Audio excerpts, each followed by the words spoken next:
Boo doo doo boo doo doo doo boo doo doo doo doo doo doo doo doo doo doo doo doo doo doo doo doo boo doo doo doo doo doo doo doo doo doo doo doo. It's Kingdom Hearts summer. I'm excited. It's day 44.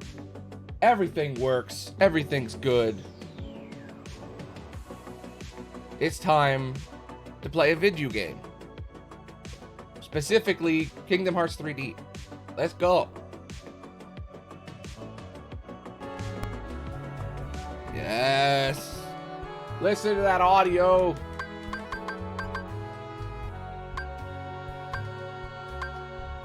Yeah.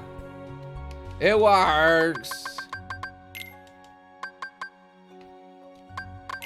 Okay. We have our little pals. We have materials to make more pals.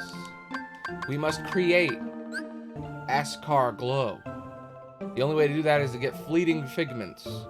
The only way to get those is to kill more slugs. Apparently. Let me make sure. Fleeting figment. There's probably another guy that can do it. And let's make sure real quick. Fleeting figment. You kill Askar Glow. There's this guy, the beetle guy. You can kill a beetle guy. You can kill a deer, a little bunny, or like a dog. If you kill one of each of those, you can get it. The only other way to get it is to go through the level we're about to go in, and we'll get it throughout the process because it's hidden throughout chests. So, if we can get him, we can get second chance, and then we will be ultimately strong. So, I think it's time to go to our new world and kick some ass and take some names. So let's go. Portal. Go through portal. We're gonna switch over to Riku. We're gonna drop. It's gonna be Riku time because we've been Sora forever.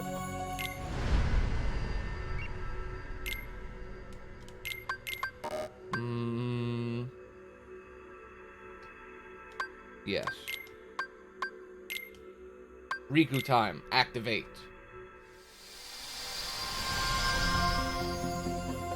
Let's go.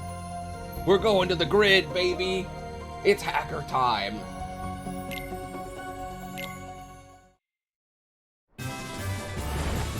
Hacker.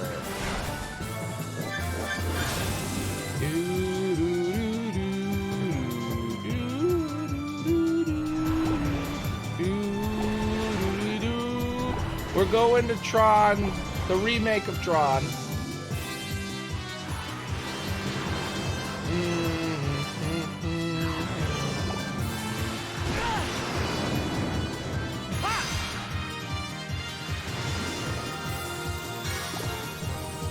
Supposed to get a prize orb, but it doesn't seem like there's any here. Where are these prize orbs at, bro? Just health. I'm a-looking. Got my eyes peeled. I don't see no prize orbs.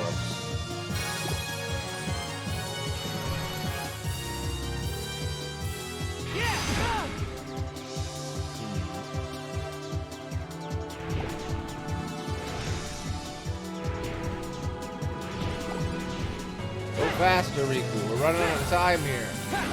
We only got 15 seconds left. Get those prizes. You've done it. You're free. Go. We are in Tron. Strange. We're not blue anymore. Is this world special? A dream eater. Things are different now. No. Let's see how this plays out. Yeah. That's not a frisbee. Something's different about Tron's world. Something very different. It's almost as if there was some kind of reboot. Another stray.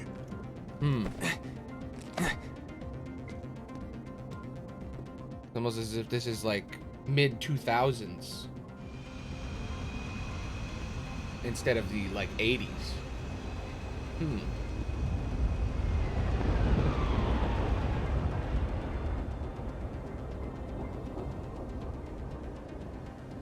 Well, they took me. What's up? Are you a prisoner? Yeah, it looks that way. Name's Sam. I'm Riku. Hi. Where are we, Sam? Sam, I am. Green exit We're on the hand. grid. The grid. Da-da-da. Do-do-do-do-do-do-do-do-do-do-do-do-do.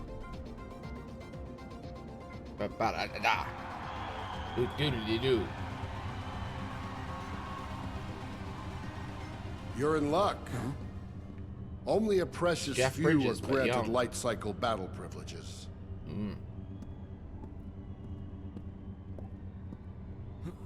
Hello, friend. Thank you. You gonna explain why it's so lucky? I'll show you.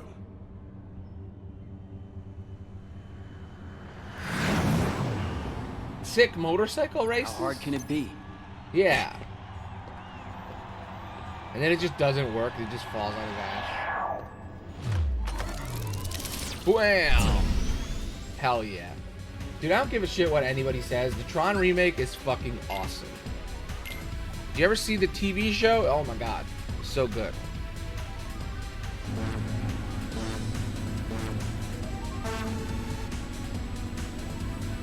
Change mode. Ooh. I can shoot! Oh, that's sick, dude.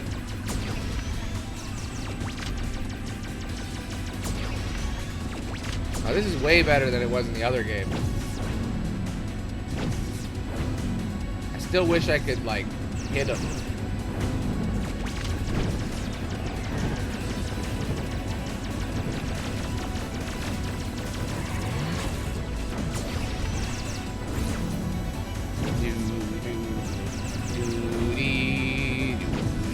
Oh yeah, I forgot you can hit him with your little trail.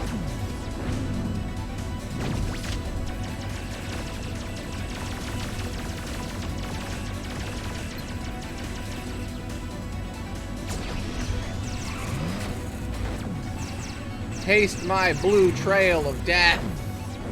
Death trail. Blah, blah, blah, blah, blah, blah, blah, blah. Get shot. You guys should be shooting at me. That's your problem.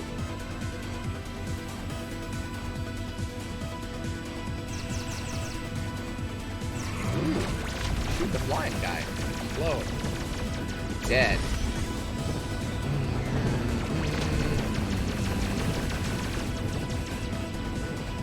I feel bad for Wharton. They're missing the Tron level again. It's their favorite.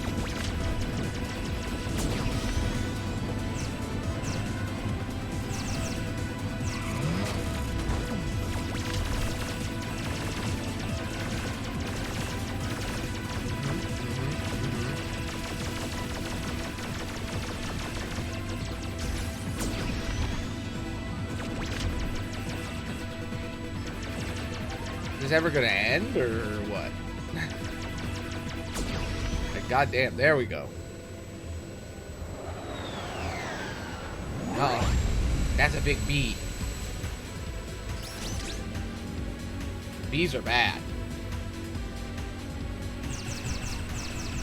Oop, oop. This reminds me of the Final Fantasy Rebirth level. Or not Rebirth, the first one. The remake. Shit. Please bring me back there. Please. Please bring me back to the bee, please. No. God damn it.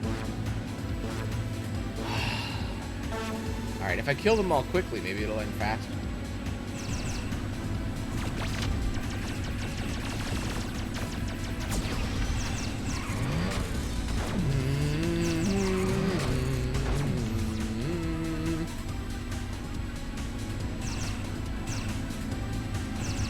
I don't know if you can tell, but my throat is destroyed. Just absolutely wrecked from all the streaming.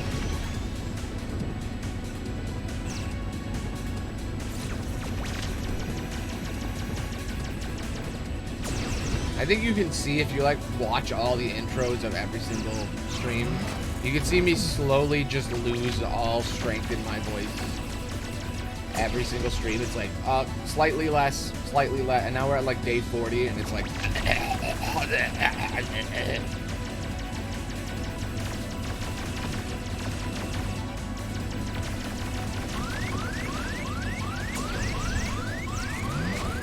I'm surprised that I'm so awake. How do I heal? That's the real question here. Can I not heal?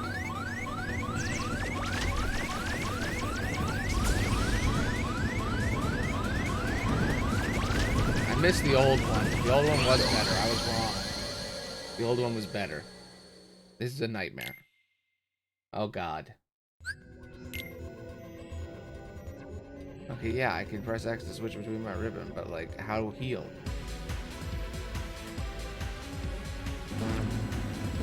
I don't think you can.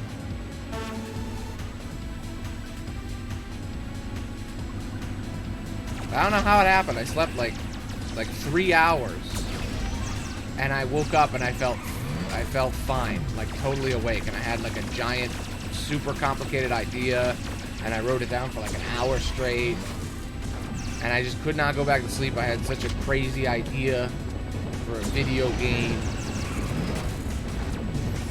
I was writing down all these different ways to make like a whole list of like how I would make this game, what I would do, how it would work. God damn, what the fuck is happening in this game?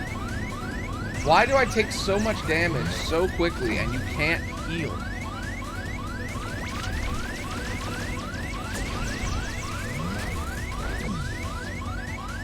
Am I missing something obvious? Is there like an obvious thing that I'm just not getting?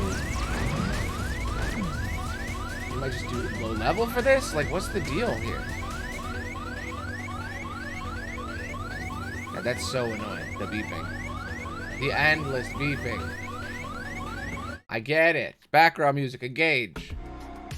This is the tunes you need when you're on a Lightcycle.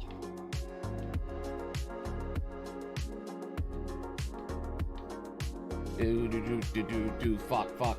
God damn it. Fuck. God damn it, fuck. Do.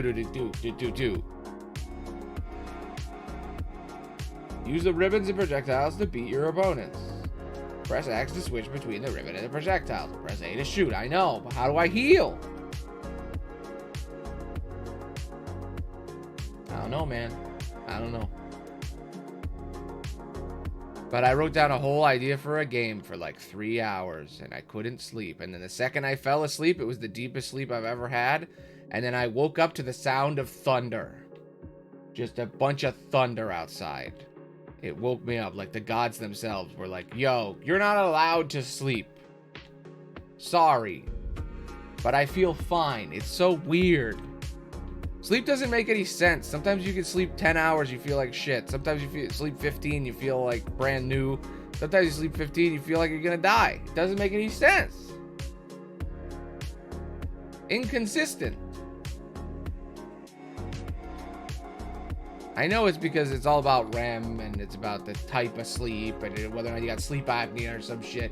But it just doesn't make any goddamn sense. It's unpredictable.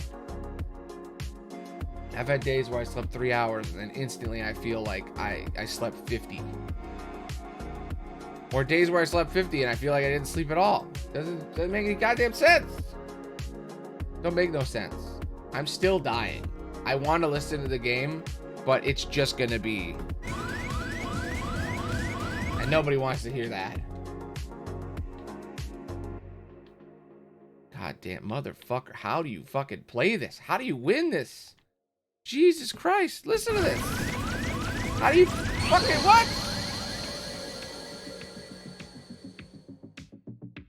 This is hell.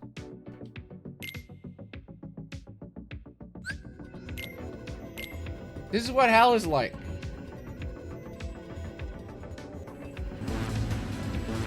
Alright, I'm gonna listen to the game. Here we go. How do you dodge those? You have to jump? That's the only way to do it? This is such a stupid... I think this is the dumbest thing I've ever seen in my life. Okay, so the only way to hurt the enemy is to shoot them. But if you shoot at them, then you run directly into their trail. The only other way to hurt them is to hit them with the back of your car. But the only way to do that is to not be able to shoot and go in front of them. So I guess I'm supposed to sit here and wait. And then wait for them to go way out in front of me in order to shoot them. I can't shoot them when they're like right in front of me, like that. I have to shoot them like when they're all the way down. That's the only thing I can think of. I still don't know how to fucking heal. Still don't know how to heal. I just don't want to hear Riku's annoying beeping again.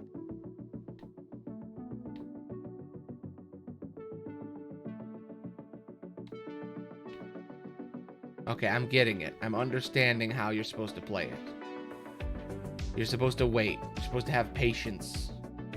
Wait for your enemy to actually move out in the shootable spot. You're supposed to jump when they're in front of you. God, it's so fucking hard. Why? Why? Why do this? Ridiculous. Ridiculous. Okay. I get it now. You can't jump out of the way of that.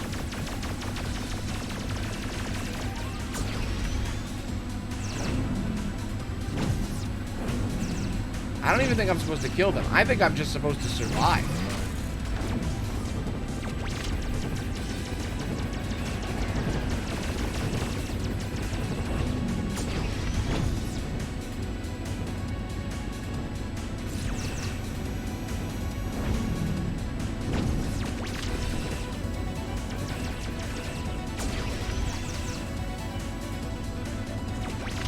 I feel like beginner's luck is real because I made it so much farther the first time when I had no idea what was going on.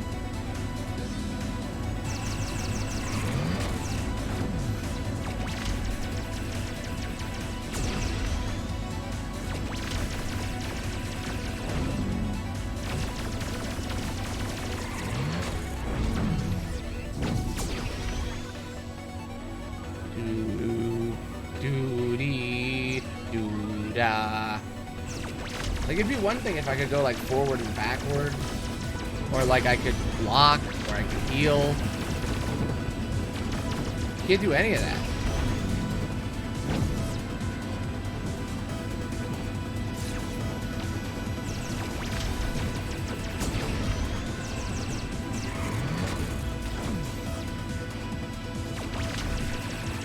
I'm gonna leave one of them alive. We're gonna see if you just have to do laps or if you have to kill them all.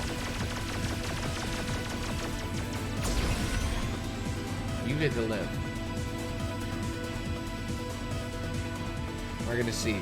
We're gonna see if that one guy goes all the way around. If it matters. Nope, doesn't matter. You just have to survive. Okay, I get it now. I understand. Big B. There's a big B. He's here. He's ready. He's angry. Shit.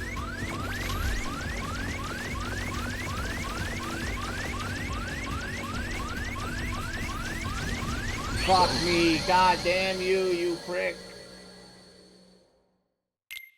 This does feel exactly like the Final Fantasy remake. When you're on the highway and you got the motorcycle and you're racing. Like the exact same thing. Except better.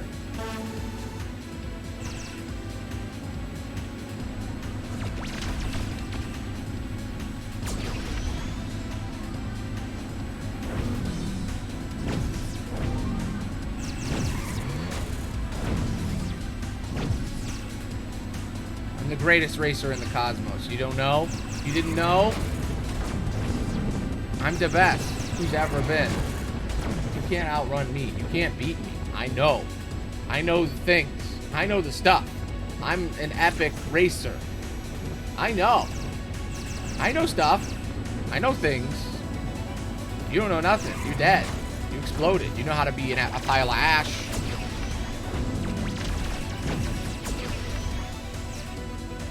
Yeah. Just move with it. Just feel the flow. Feel the flow.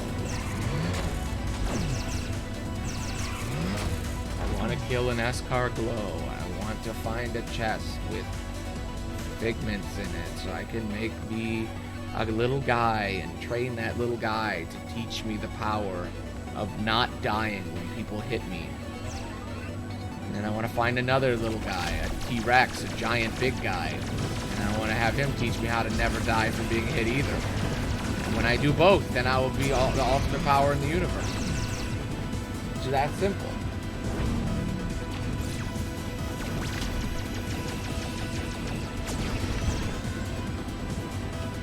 That's literally my goal for today and tomorrow.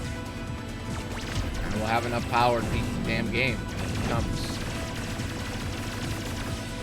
Which explains why I got my ass whooped last year, because I didn't have either of the most important moves in the game. Because you only get them if you're friends with a T-Rex or friends with a slug. Or a snail or whatever. Kind of crazy that they would lock those most important abilities in the game behind those two creatures. Seems like a bit of an oversight.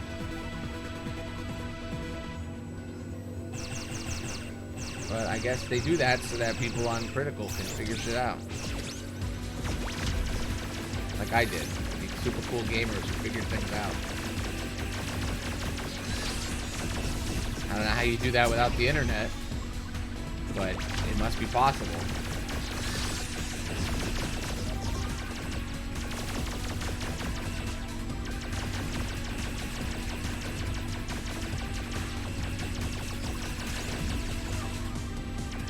Getting it.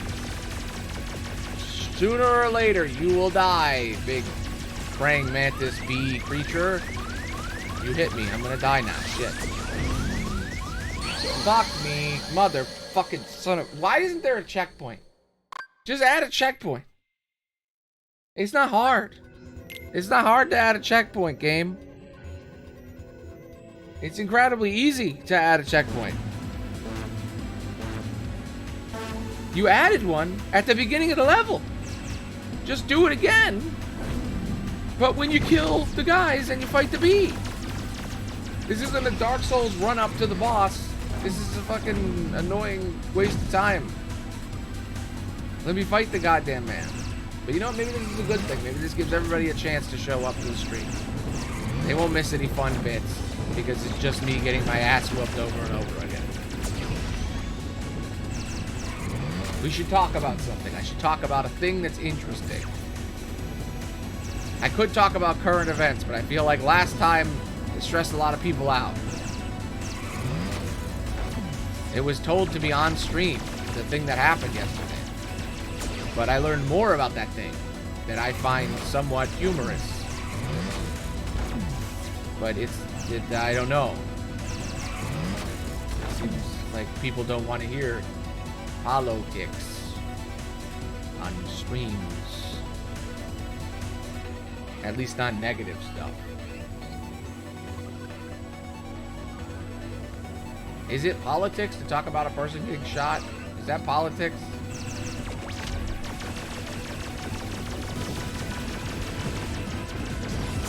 Doesn't seem like politics.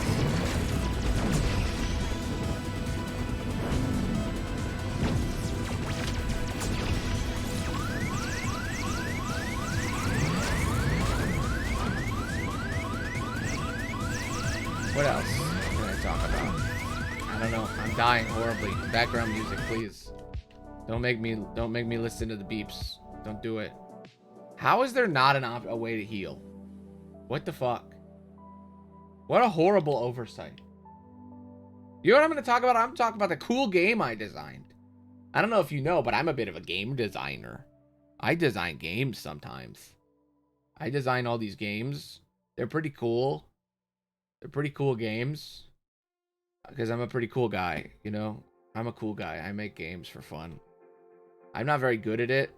And in fact, I'm terrible at it. And I'm still trying to get better. But I do like to write down various ideas and designs that I will never actually implement or finish. Like the 57 card games I've invented that I never finished. Well, I guess technically they're finished because you can play them in like tabletop if you set it up. Some of them are actually playable, but like nobody will test them for me. So it's like, what's the point of making a card game if you got nobody to play your card games with? Also, I did make a couple of games. They're not very good, but I've made them. I can't show them to anyone that watches me because they have my human name in it, and I don't want them to know my human name. But I've been working on games. Me, Aloney. Just for funsies. Yeah. Thank you. Welcome, Lol Red. You're new. I don't know if you're a lurker or... But welcome. Oh, wait, I don't need the background music. I can have the regular music because I'm not dying yet. Nice. But yeah, I've been making a bunch of games, and right before this stream, when I was laying in bed, I couldn't sleep, and I just wrote a whole thing down. Because sometimes I work on games, I come up with game ideas, and I work on like card games and stuff, but sometimes I come up with a big game. The big dream game. The game I would make if I had the skills to make it. And these are like, in 20 years, when I finally have the ability, I will make them. There's like 3 kinds of games. There's like fun card game that I make, that I could make right now, that I make and I'm done and I make it. And I make it in Tabletop Simulator to test it. And then I test it and I go, this isn't that fun. And then I stop. Or I go, this is fun, but there's nobody to play it. That's game 1. I learned that in college. Thank you. Welcome, Alistar. Cowabunga. I'm getting my ass whooped by Robits while talking about video games I want to make. They're kicking my ass over and over again. Yes, may my heart be my guiding key.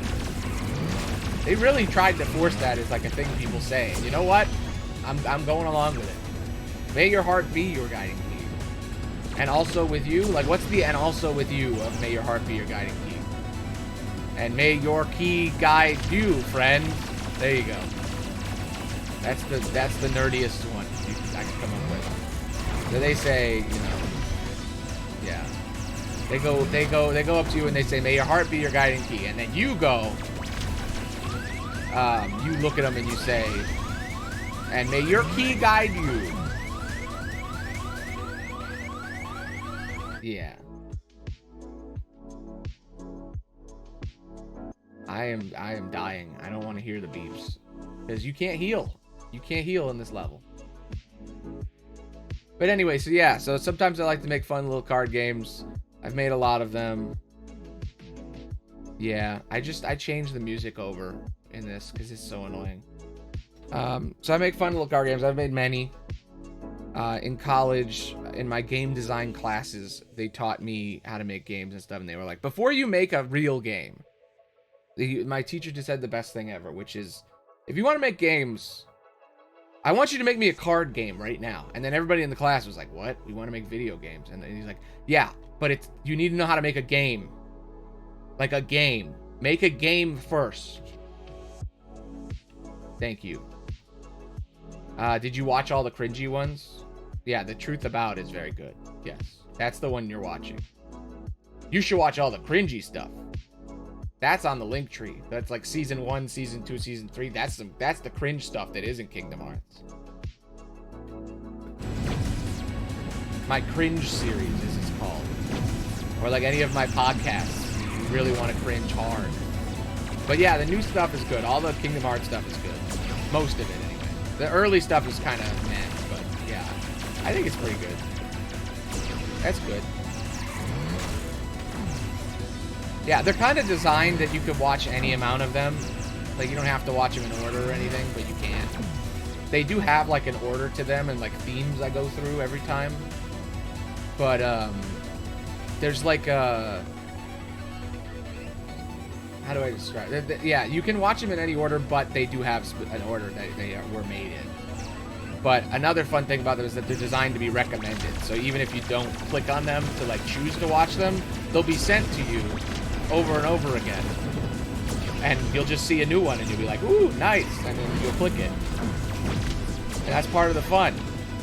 It's like most people don't even have to subscribe to me because I've designed it so that the AI, YouTube's AI, will just send people an image and it goes, the truth about this guy. And you go, oh, that guy's interesting. Yeah. I think it's an interesting way to talk about lore that not many people do. It's like the way YouTube is designed is based around that. Like when I first started making YouTube videos, I talked about all kinds of shit. I talked about like YouTubers, and my biggest viewed video was about Iron Mouse. It got like 50,000 views out of nowhere, like months after it came out. Like it got like no views, and then just suddenly on Christmas, it just got like 50,000 out of nowhere. And it just showed up on my TV while I was watching normal YouTube. You know, it's an account that isn't even, and it's never looked at my other stuff. And I was like, oh my god, am I good at this? Yeah. But that's also part of the fun with the channel, is that like, it's designed so that if somebody knows nothing about the lore, they can still learn things and understand the basics, because I'm repeating myself all the time. But also, the perspective is different in every single video. So even if you know everything about the lore, you can still watch my videos and be like, oh, I never thought about it like that. But then occasionally I'll do the horrible, horrible thing of saying Kingdom Hearts gay, and then people will get really, really mad at me. And every single time I make one of those videos, it's eternal. It never ends. The comments just keep coming. Those videos just keep getting views. I don't want views. I don't like views. That's not the point. Yes. It's allurable. Yes. It's an alluring channel, really. But yeah, every once in a while, I'll get another comment that's like, yo, it's the same 4 videos. And I'll get another comment that's like, you're wrong, they're not gay. And I'm like, okay, that's fine. I believed that for a while too. And also that it's entirely possible. That's true. But that's not the point. The point is that you can believe whatever the fuck you want. The first video I did in the series, the big one that like when I brought the series back. Yeah, I'm pretty much, I haven't watched Missing Link yet. I'm waiting for it to come out. I haven't watched the demos. I'm waiting for the full thing. So I can't really talk about Missing Link at all. But other than that, I know everything.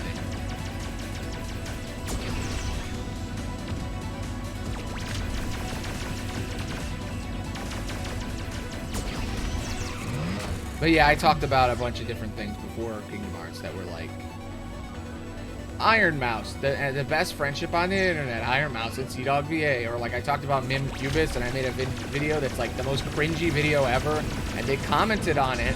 And at first I thought, oh my god, that someone famous knows about me. But then I realized that the video was completely wrong, and I misrepresented them like a shit ton. And it made them change the way they think about their image online. Like, the message they left was like, you've given me a lot to think about. And I was like, oh man, I can't believe I affected a creator. But now I'm like, oh no, I made them feel bad. Because I said so many wrong things that they were like, oh, I need to tell people the truth about me.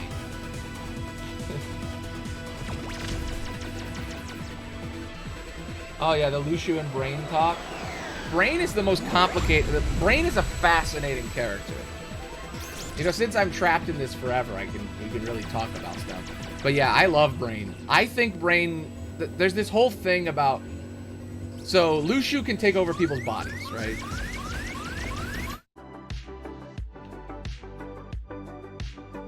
Yeah, see, I don't know if that's what it is. That's the thing that's it's so vague. It's hard to know, you know?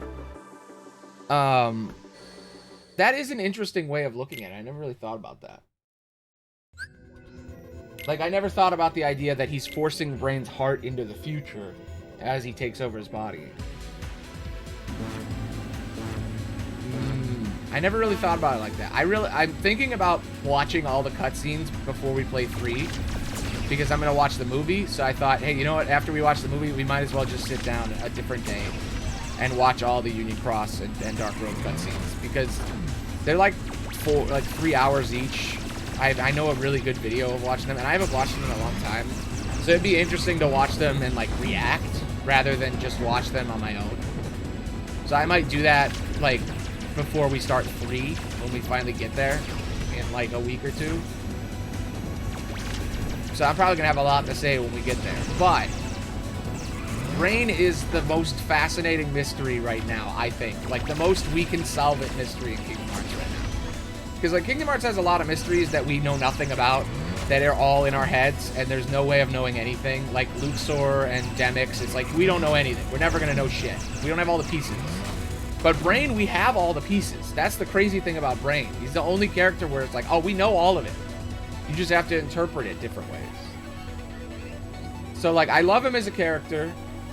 And Lushu's whole thing is that he steals people's bodies, and then it is revealed, spoilers, that that he takes over Brain at one point. And we don't know how long or how often he does that or how it even works. So it's up for interpretation as to how long it takes him over. Yeah. And I loved the whole reveal with Braig, Lushu. That whole thing is awesome. I think it's the coolest thing in Kingdom Hearts is all the body stealing stuff. And they don't really have like facts about it. There's a couple of different ways you can imagine how his powers work.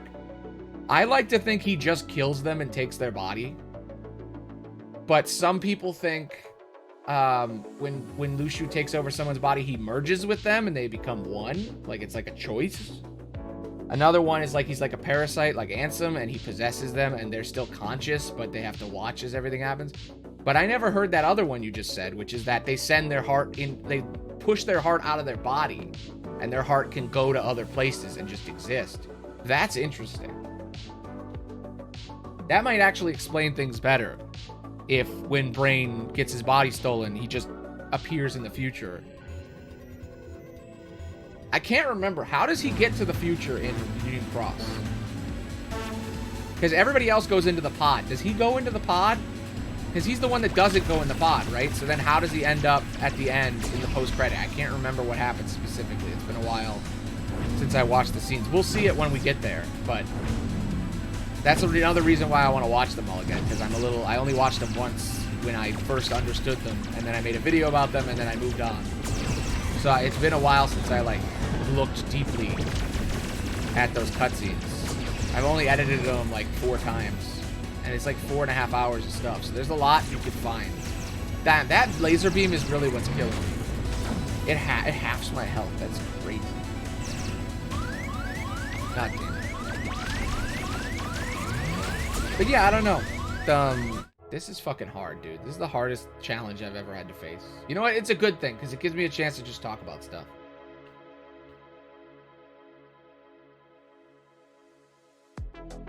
Yes. Okay, yeah, I remember now. You reminded me. Good. I just needed a chain for my memory. Thank you for finding the chain. Yeah, so... yeah, he's in the Dark Void, and he... yeah.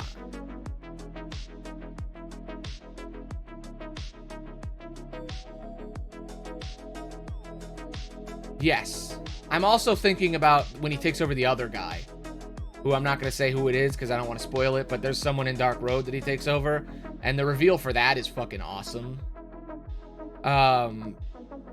And like all that stuff, everything Lushu does is amazing.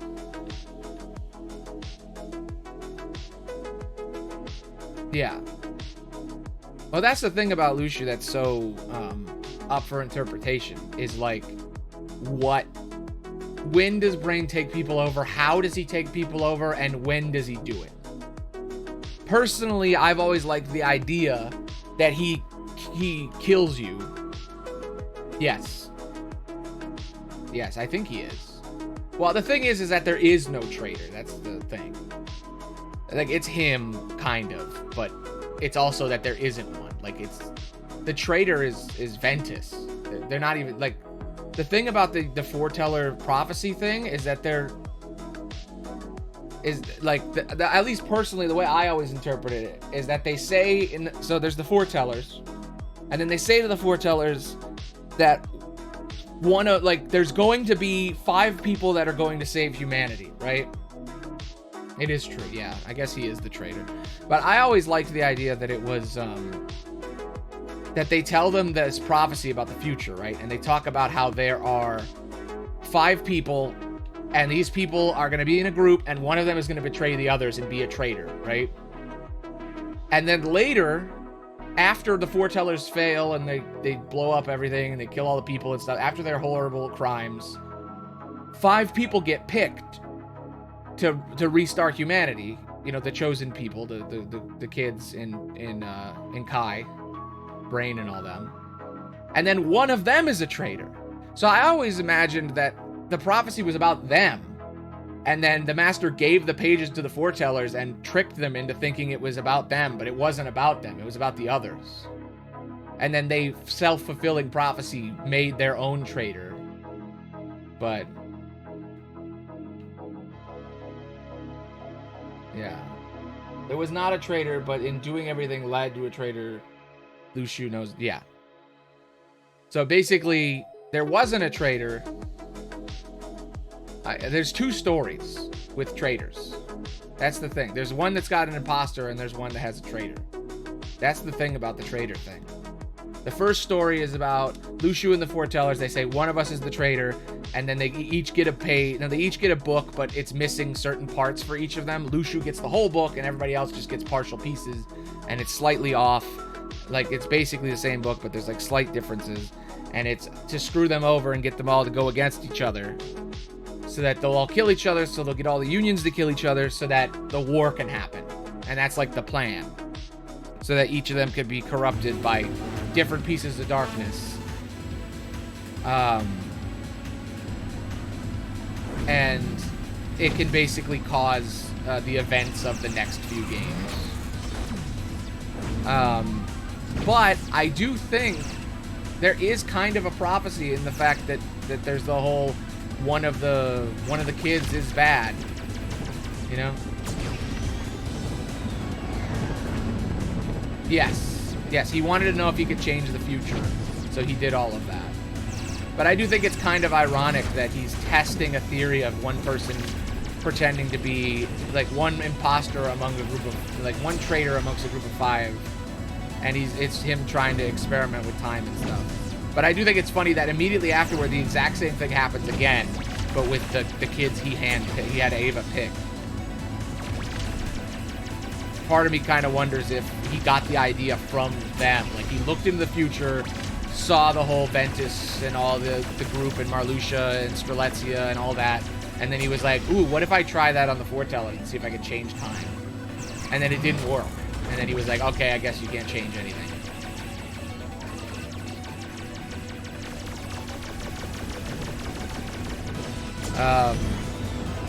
But yeah, there is no actual details on how Luxu possesses people. He just does. He's lived hundreds of years, and he gets a new body whenever he needs a new one. And I always imagined it was, like, different than Xehanort, because Xehanort's thing is that he possesses a kid and, like a parasite, takes over somebody's body and pushes them out. Or, like, locks them away, like, represses them. But I feel like Luxu just outright destroys the person and takes their place. But then Brain survives, so you don't know, you know?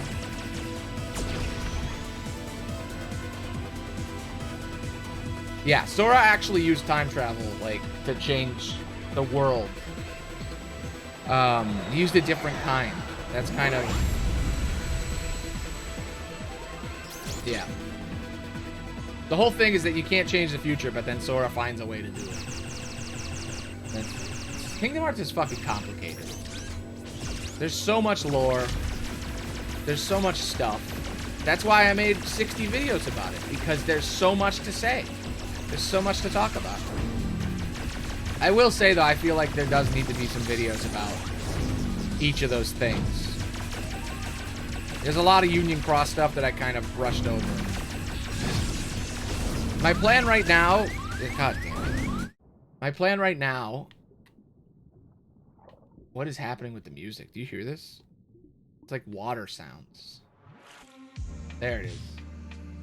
My plan right now is to finish this marathon, and during the marathon I'm making a video about each game on the channel. And then the next step is I have a list of ideas I just want to talk about, like general random stuff that I've just been thinking about during the stream. And then I'm going to talk about Union Cross again, and Dark Road and some of those things once we have some more information on Missing Link. So I think it's going to go all the games again, like finishing the rest of the games, random stuff, Missing Link when it finally does actually come out and we get all the info. And then Dark Road again with all the new info from Missing Link. Should help us. Because otherwise, I don't really like to speculate. I don't like to just sit around and be like... I like to interpret. I don't like to be like, oh, this is what happened. Like, specifically because I believe this, this, and this. And I don't like to, like, be like, oh, here's evidence. Like, I'm not making game theories. I'm interpreting what we've already got. So I need, like, solid stuff. Like, I usually don't make theories. The only time I make theories is when it comes to, like, interpreting it in different ways than traditionally done. Like, being like, Riku gay, question mark. Is the only time I ever really do the theory. Or, like, the meteor shower thing, or the crown. Those were, like, the only times I did theories, and I don't think those videos are very good. This is unwinnable. I swear to God, I can't win this shit.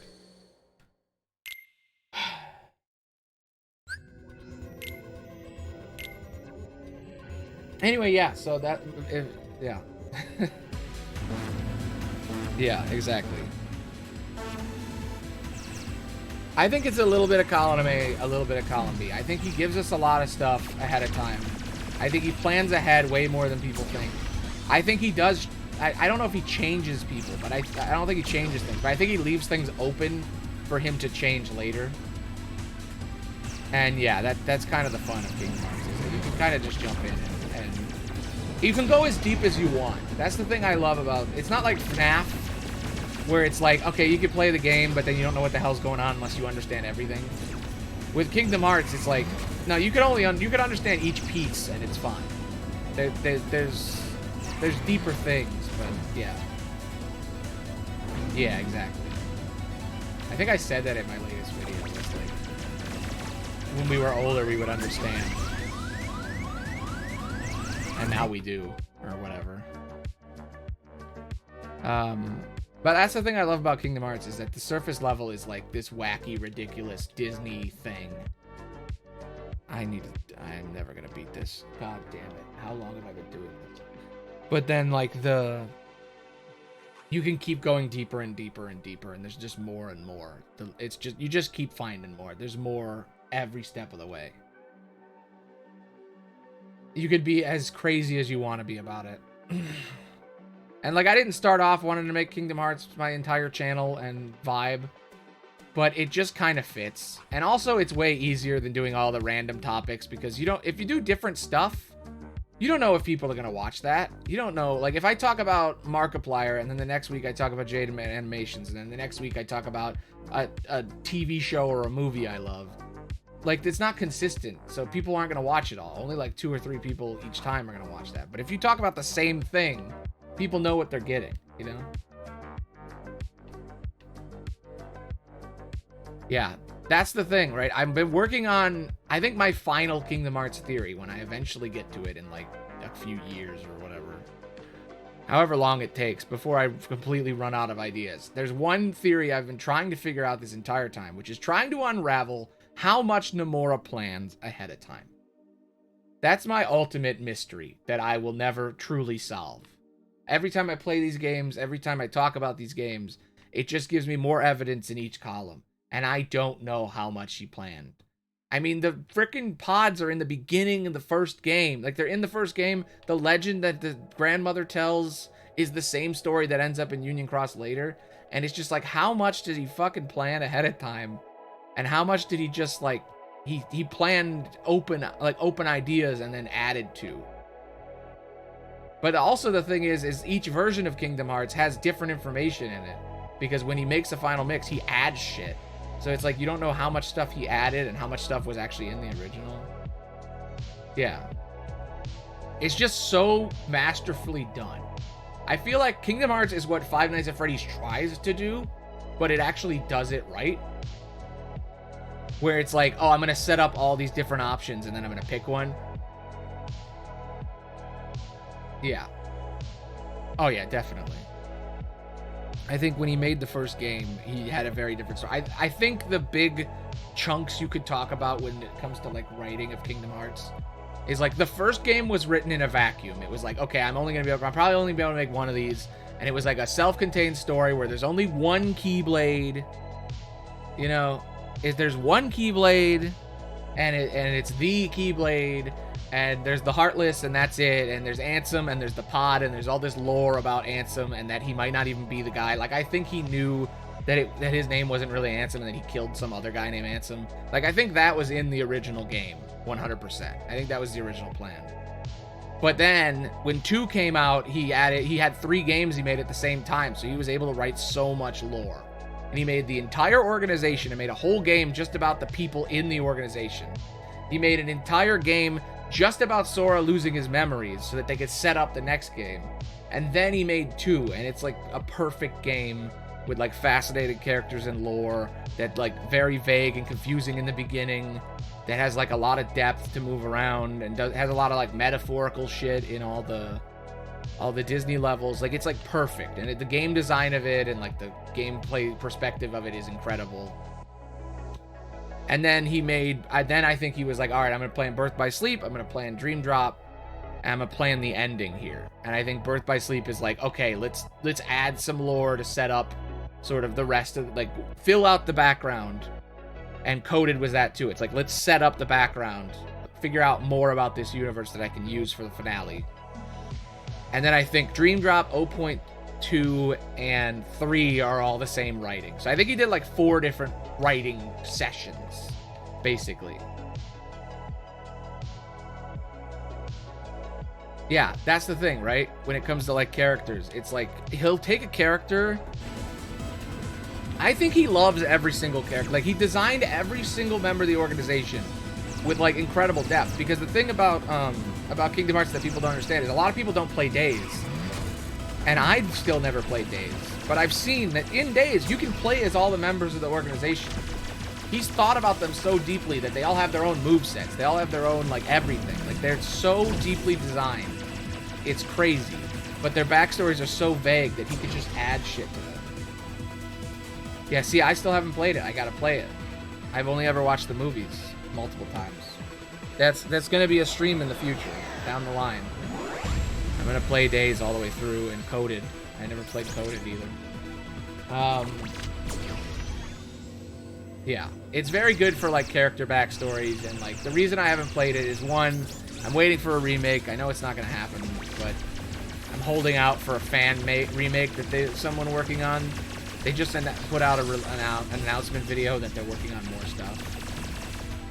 Yeah, it seems like Coded is better as a movie. But I don't know. Coded feels like more of a game than I originally thought it was going to be. I thought it was going to be a lot of repeating shit. But it actually really mixes things up and does new stuff with everything. But yeah, it is pretty good as a movie. I have seen some gameplay, though. There's some really interesting endgame shit in that game. It's really hard. And they had like a Pokemon trading thing in there that you have to like glitch in order to do it with an emulator. God damn it. Motherfucker. What is that? He stopped. I got farther. I'm making progress, I think. But I'll play those eventually. Yeah. Very different.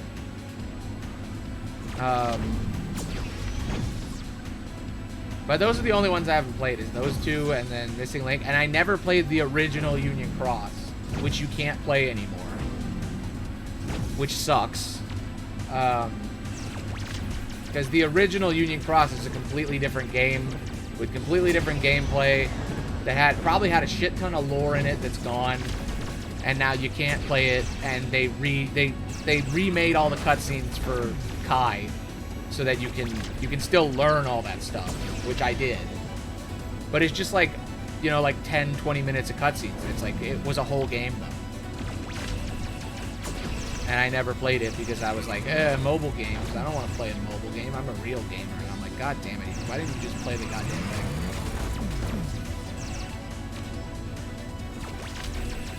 But maybe that's kind of the point, you know?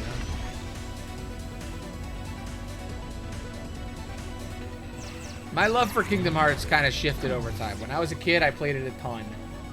I played the first one and the second one on PlayStation 2 a bunch. But I didn't even know other ones existed.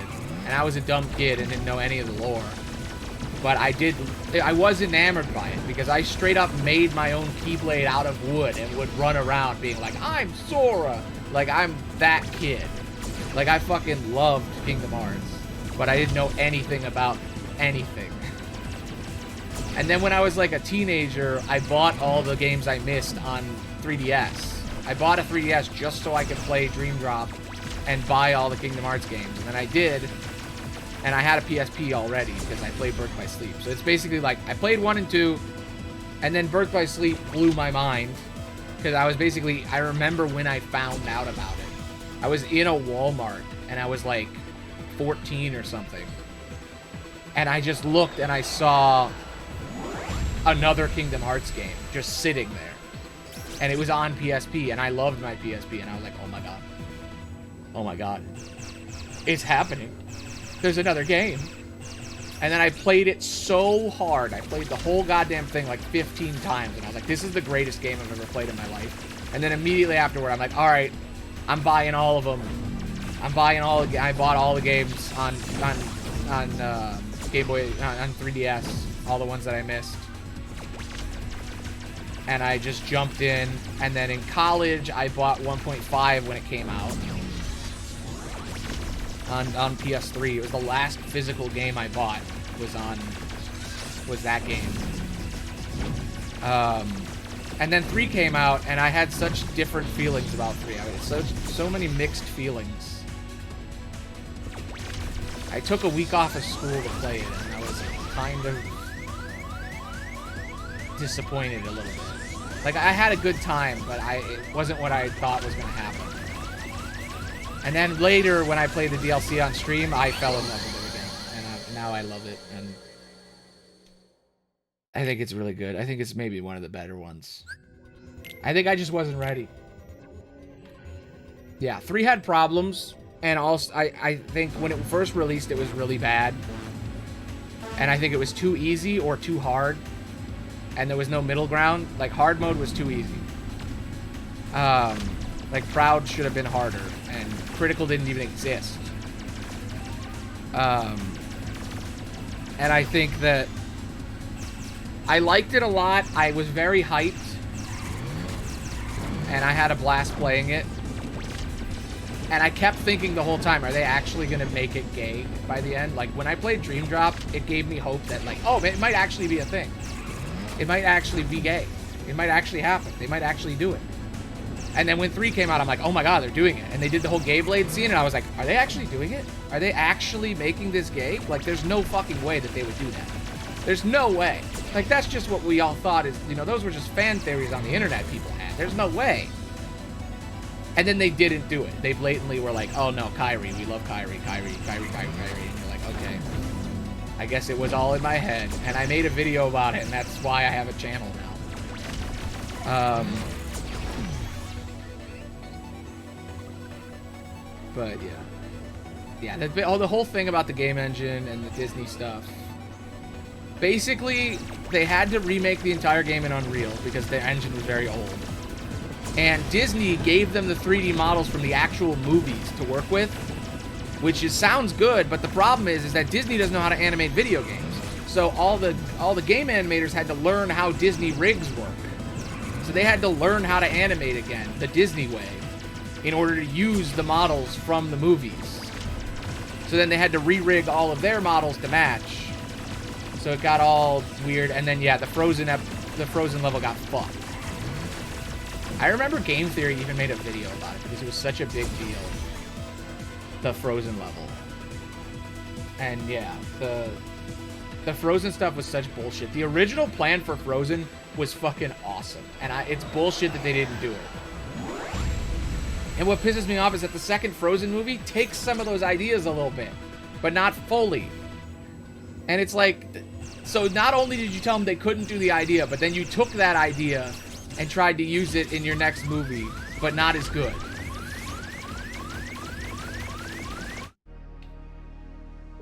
Yes.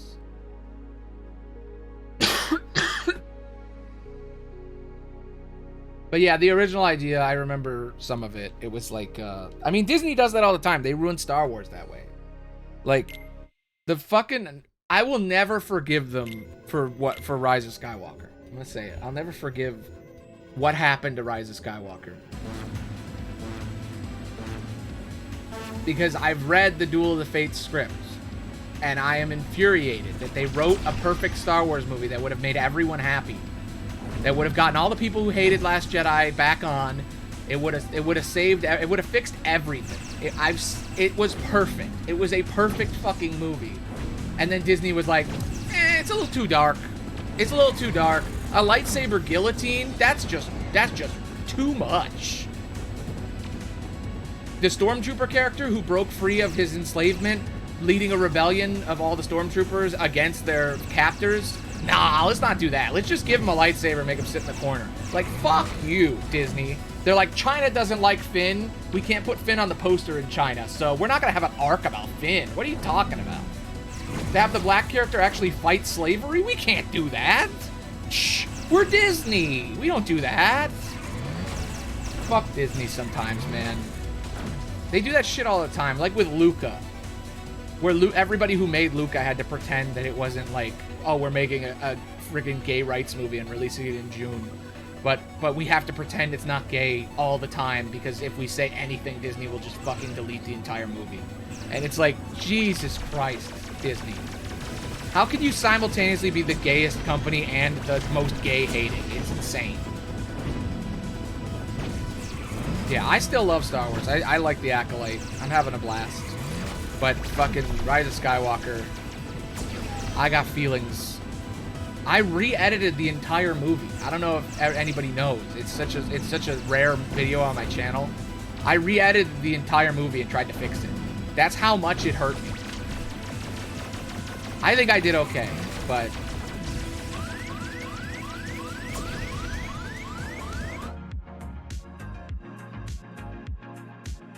yeah, Star Wars always had problems. But I still love it, you know. But I'm never going to be happy about what Disney did with that last one. It's just like, how can you fuck something up so hard?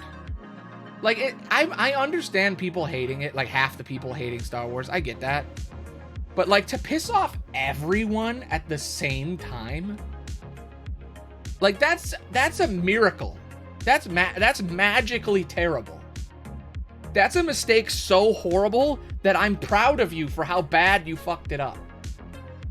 Like, I don't know how you could piss off every group of people and make them hate Star Wars in one movie.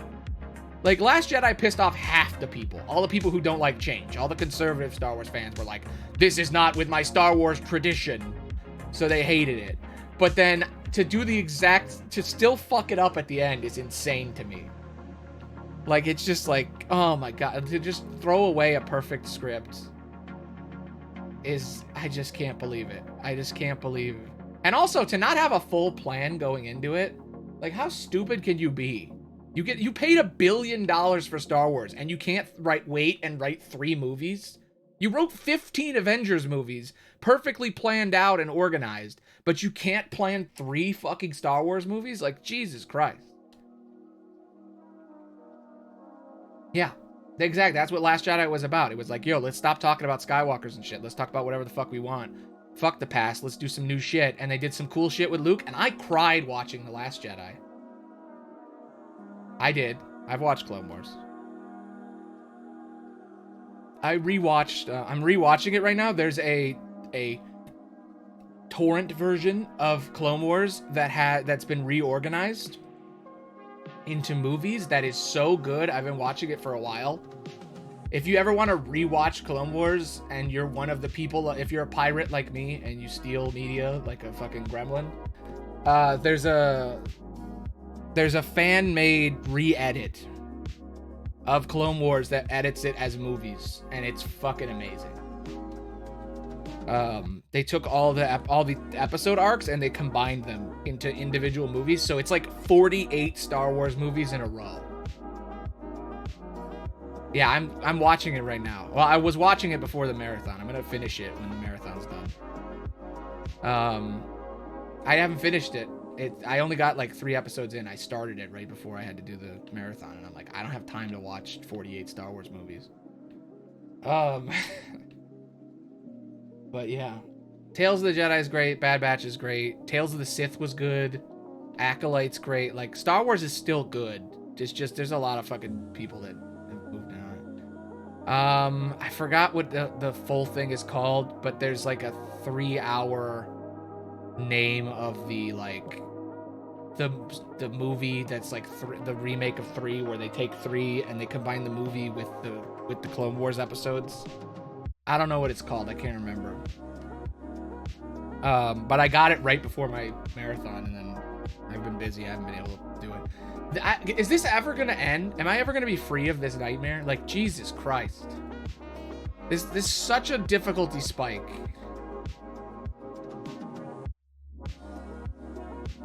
All right. I'm focusing here. Putting all my focusy into it. I'm going to use the Force. I'm going to be one with the Force. The Force is going to be one with me. I can't believe there's people that say that Rogue One sucks. That still blows my mind. I liked Solo. That's how much I love Star Wars. What the fuck? What just happened?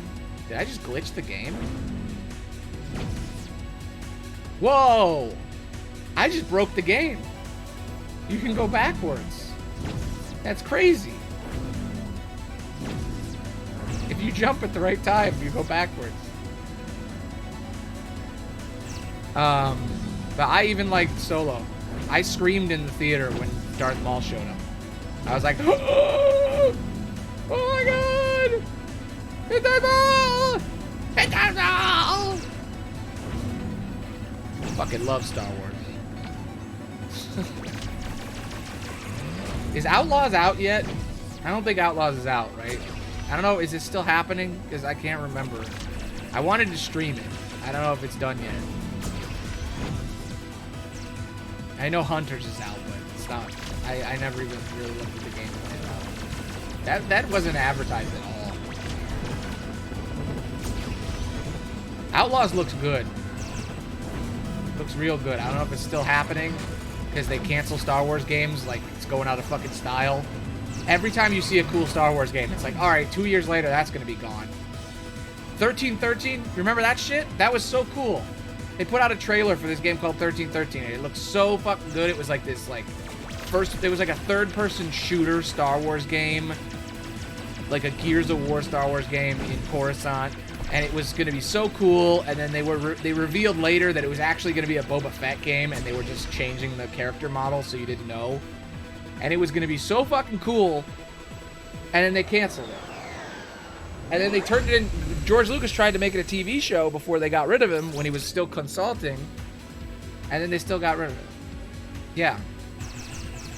Oh yeah, I love Sam Witwer. I've loved him since before everybody knew his name. Back when he was in Smallville, and then he was in Being Human. I fucking love Being Human. I rewatch that shit all the time. I love Sam Witwer. Force Unleashed? I mean, come on. The fact that he got to be, like, yeah, everything is just, yeah. I love him so much. He's the biggest Star Wars nerd there is. Like, him and Dave Filoni are, like, the king of Star Wars. Like, he's the king of nerds, and then Filoni is, like, the new leader of Star Wars or whatever. Oh, that's cool. Smallville was good too. I liked it. I watched it after the fact. I didn't watch it when it was coming out.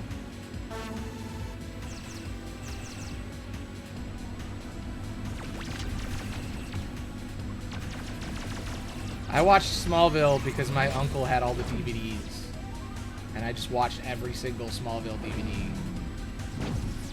It was awesome. It was like a whole week when I was like 16 or something. I just sat down and watched every single one. And I'm like, man, this Doomsday guy's pretty good. And then I watched Being Human, and I'm like, oh, I fucking love Sam Witwer. And yeah, Force Unleashed 1 and 2, amazing. The twist at the end of 2 is fucking nuts. The fact that he showed up in, like, Soul Calibur was crazy.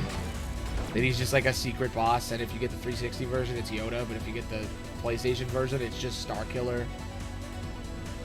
I really thought they were going to bring him in Bad Batch. In Bad Batch, I really thought they were going to bring Starkiller back in, because the scientist looks like him. And I was like, oh, man, it would be so cool if they, like, re-bring him back into the lore in a different way. But they never did. And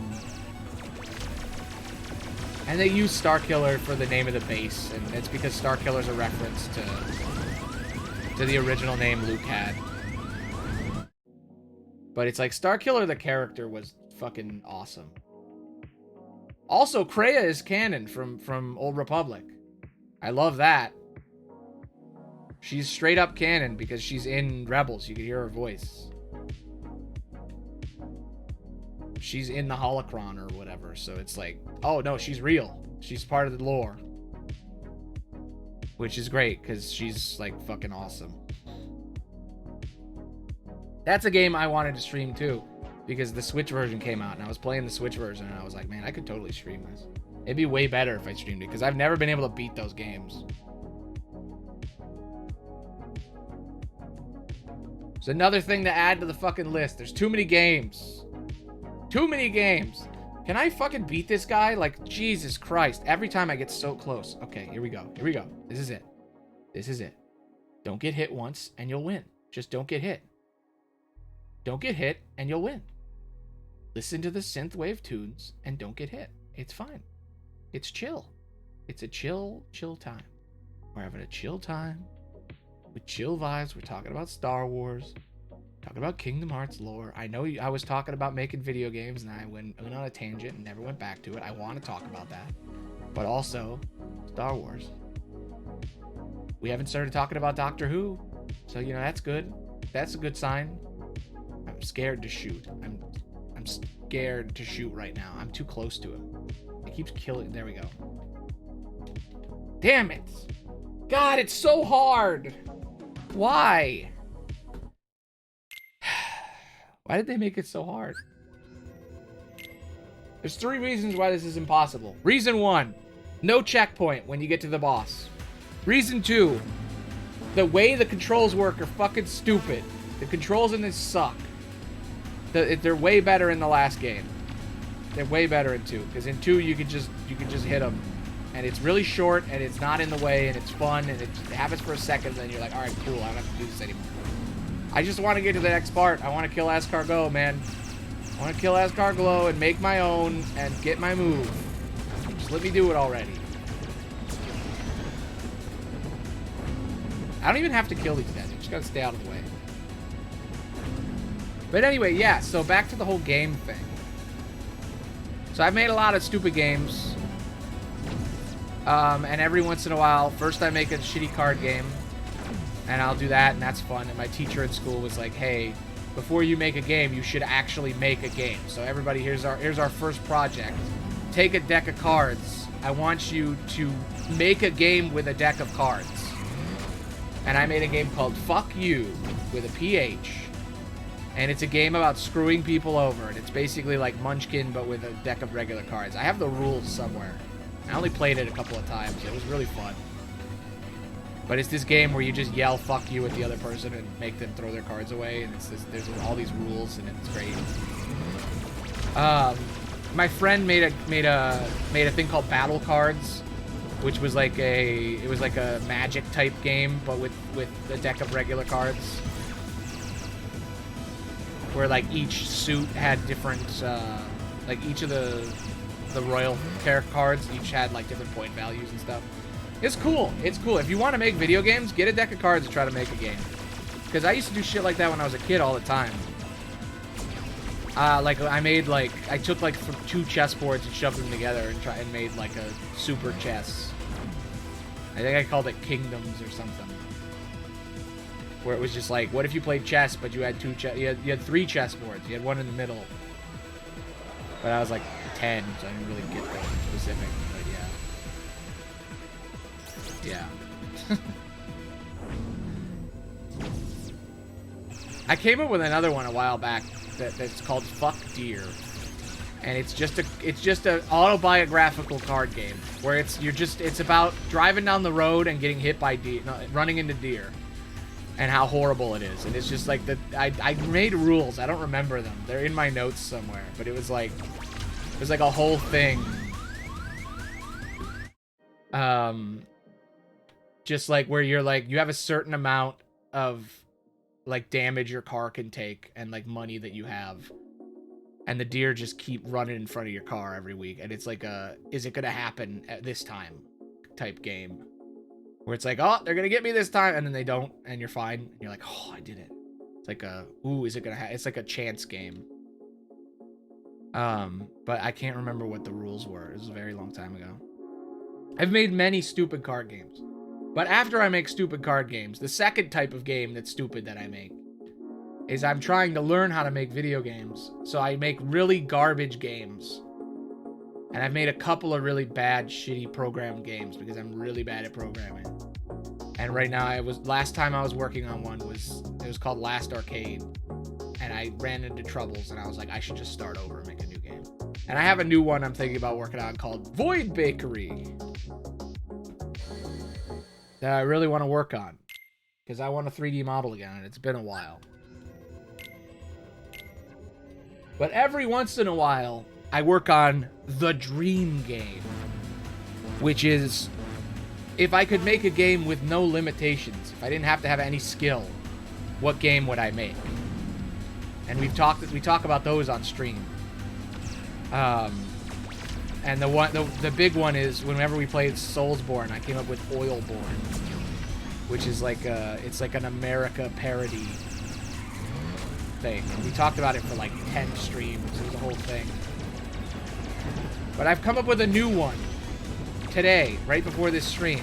That's why I'm talking about it. I call it Space Knight. And I think it will be the greatest game ever made, but I don't know if I have the skills to make it. I know what I need to do, but I don't know if I have the strength to do it. But I had the idea like 6 months ago, and I wrote it down. And then, for no reason at all, absolutely no reason, I woke up today, half awake, after like 4 hours of sleep, and I just came up with the entire rest of the game. Like, I just completely wrote the entire plot. Yeah. The hope is that, you know, in my time off, I'm going to keep making games for the rest of my life and try to get better. And maybe by the time I'm 60, I'll have enough skill to actually make one of these dream games like Oilborne or Space Knight. But the idea for Space Knight originally was like, what if you made Oblivion, but in space? That was the original idea. And I had a bunch of different ideas about it, and I'm like, I love Oblivion. I think it's better than Skyrim. All this stuff about Oblivion, and I just love the design of it. And I think we lost a lot when we stopped making games like that. And I was like, that game would be really good if you made it in like a space version where you have a lightsaber kind of thing, like a laser sword. And I had the idea, and I had all these different like factions and lore and stuff, but I didn't really have like mechanical parts. I couldn't figure out the gameplay. I kept changing it and mixing it with other games, and I couldn't figure it out. And before this stream, I woke up in the middle of the night, and I just came up with all the gameplay. It just came to me out of nowhere, and I'm like, yep, those are that's when you need, when you have an idea like that, when an idea just pops into your head out of nowhere, you got to write that shit down immediately and just spend the rest of your time until it's done thinking about it. Because I can't stop once I start thinking about it. So I just couldn't go back to sleep. And that's the best time to come up with cool ideas. Because it's like, oh, now I'm never going to stop. I have to finish. And you just come up with the whole thing laying in bed. And you're like, all right, now I'm going to sleep. And then I went to sleep. And then there was thunder. And then it was time to stream.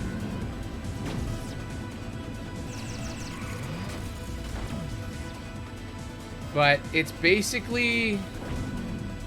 It's hard to describe it simply of how the gameplay works. It's very specific. It's like, this button does this does this. It's like very much like, this is how I would make it. Like, these are the steps I would take. Here's the design philosophy I would do. Like, that was what I wrote down. I was like, this idea has been in my head for 6 months. This is how I would execute it. I'm like, this is what the left bumper does. This is what the right bumper does. This is what the trigger does, the A button, the X button. This is how I would implement the game design. This is how I would design the dialogue trees. Like, that level of, like, detail.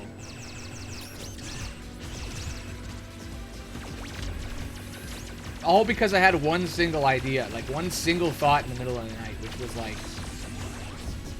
why the hell do dialogue trees work the way they do? That was the thought. And it just like was like a fire going off. Like, it was like a brush fire. It just kept going. The thought wouldn't stop. It just kept going and going and going, and it became this whole thing.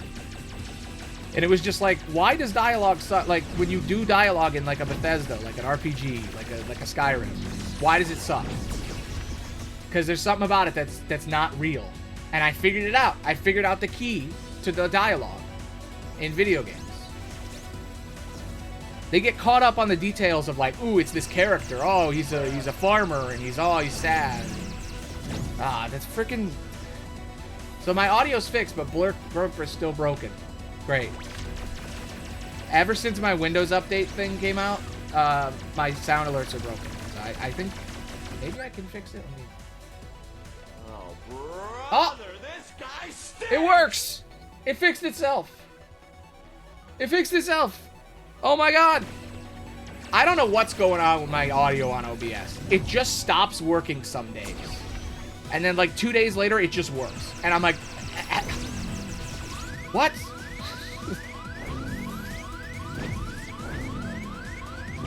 Okay, yeah, this guy does stink. I'm getting closer to beating him, but like, fuck, man. Okay. You know what? Maybe I need the beeps. I need the beeps to motivate me.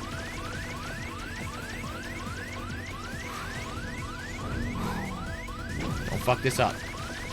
No! Slow down. Oh, I hit the slow down button, but it wasn't fast enough.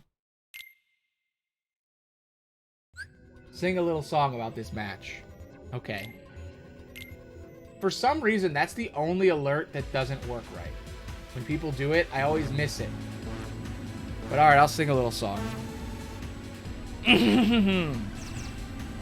me get some water real quick. Clear my throat. Sing a little song.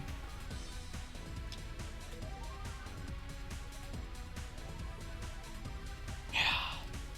My singing voice has disappeared in the last 44 days.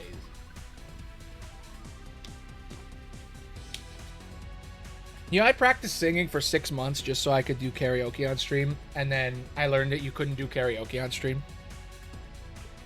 6 months of practicing. Now it's all gone. Now my voice is like gone. I haven't been practicing, but I'll do a little bit. Okay. Whew. It's improvised, so it's not gonna be good. It's probably just gonna be speaking, like it usually is. But I'm gonna sing to this Tron music. Do do do do do do do do do. I'm fucked. I'm fucked. Do do do do. This game sucks ass. This mode sucks balls. Do do do do. Da, na, na. The old game was better. Do do do do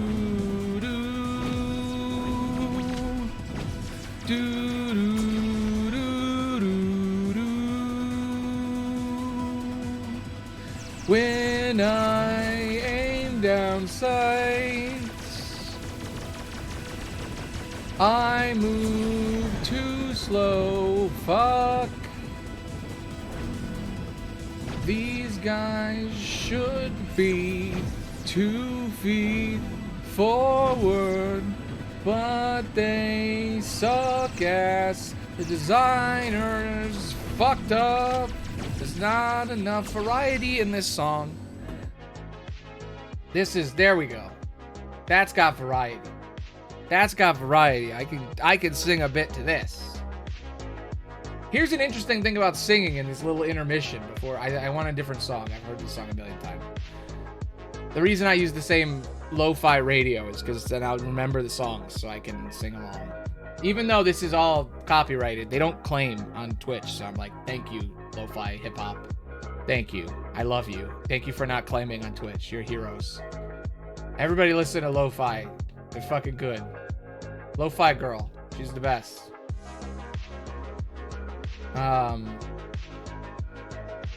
True. They are very deep. But yeah, the funny thing about singing is that people think singing is like a binary thing. Like either you're good at singing or you're bad at singing, right? Either you can do it or you can't. And it's not like that. Singing ability waxes and wanes. All skills fail over time. You're only as good as the last time you practiced. You could be the best artist in the world. You could draw, paint better than anybody in the world. But if you stop painting for 5 years, you'll suck ass when you get back to it. You could be the best singer in the world, but if you stop singing and practicing, then you will sound like shit. It's not like an on or off type deal. So many people treat it like it. Yeah. It takes time to tune your voice and to get your voice to sound good, and even then, sometimes people can suck and not be good. And you can get better over time, and you will keep a lot of those skills. They'll develop. They'll fade less over time the more you're good at it. Like, if you're good enough at singing, if you've done, like, 10,000 tours, if you're, like, an amazing musician who's, like, famous, then, yeah, you're not going to lose those skills quickly. But when you're, like, 80, you might. Your voice is still going to get coarse some days, and you're still going to sound like shit sometimes. So whenever I do these little songs, it's like, I'm not really trying, just so you know. I sound like shit. I'm flat all the time. It sound awful. But that's not the point. It's an improvised song. It's just supposed to be funny and work. But alright, here we go. I'm gonna sing that song again. Do it better. Yes. Alright, here we go. I'm gonna sing a song about this giant bee creature. Giant bee. Sorry, the sounds were muted because the game's muted. Let me do this so that we can keep doing sounds.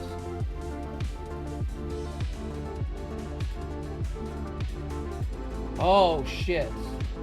I can't mute the game because the audio system is broken. Damn.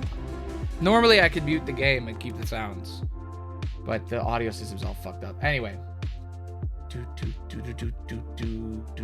Fuck. Goddamn bee. Motherfucking bee. Piece of shit bee. Motherfucking bee. Goddamn bee. Hate that bee.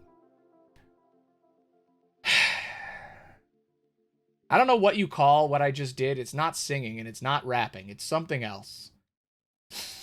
It's a limerick. I don't know. It's something else. God, I hate.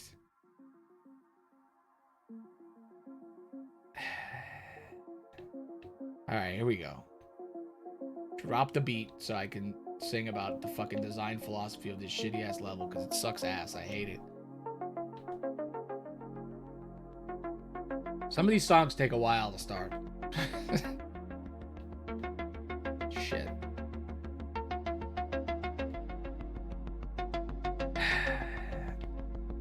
I am proud of myself that I can make doing the exact same level 50 fucking times still entertaining. Do do do do do do do do do do do do do do do do do da da da ba ba ba da ba ba ba da ba da ba ba da ba ba ba ba da ba ba ba da ba ba ba da ba ba ba da ba ba da ba ba ba da ba I'm driving a car, driving a car, driving a car through the Tron world. Driving a car, driving a car. My voice is fucked, it's really hard to sing. Do do do do do do do do do. Getting into the song, figuring out something for the song. Do do do do do do do do do do do do do do do da da da da da. The problem with this game.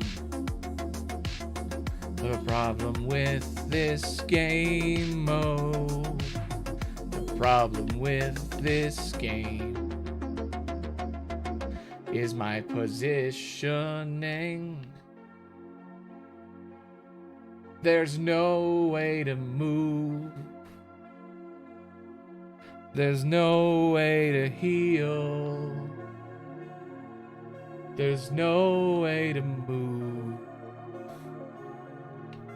There's no way to heal. Heal. Heal.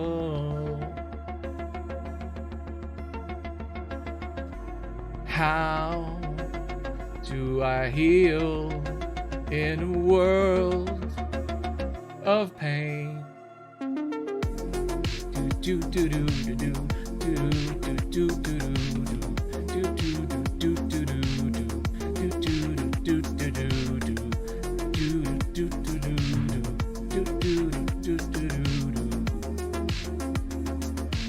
How do I heal?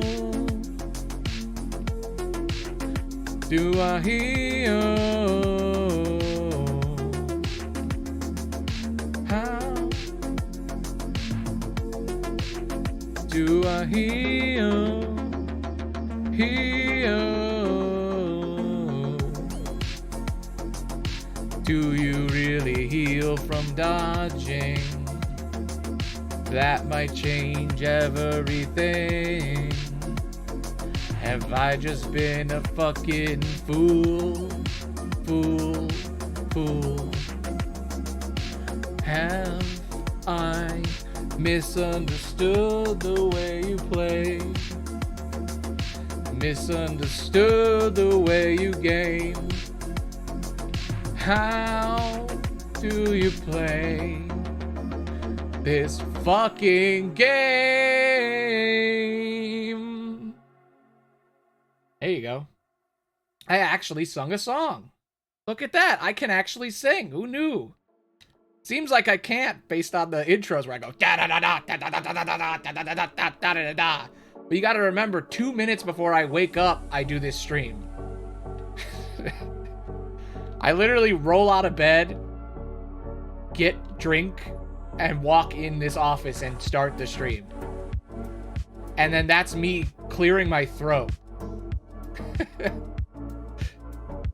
When I start the stream and you hear me go da da da da da da da da da da da da da da, like for the beginning where I like do the title card, it's so that when YouTube happens, there's a VOD at the beginning of the VOD, something interesting is happening that pulls people in, but also so that I can clear my throat.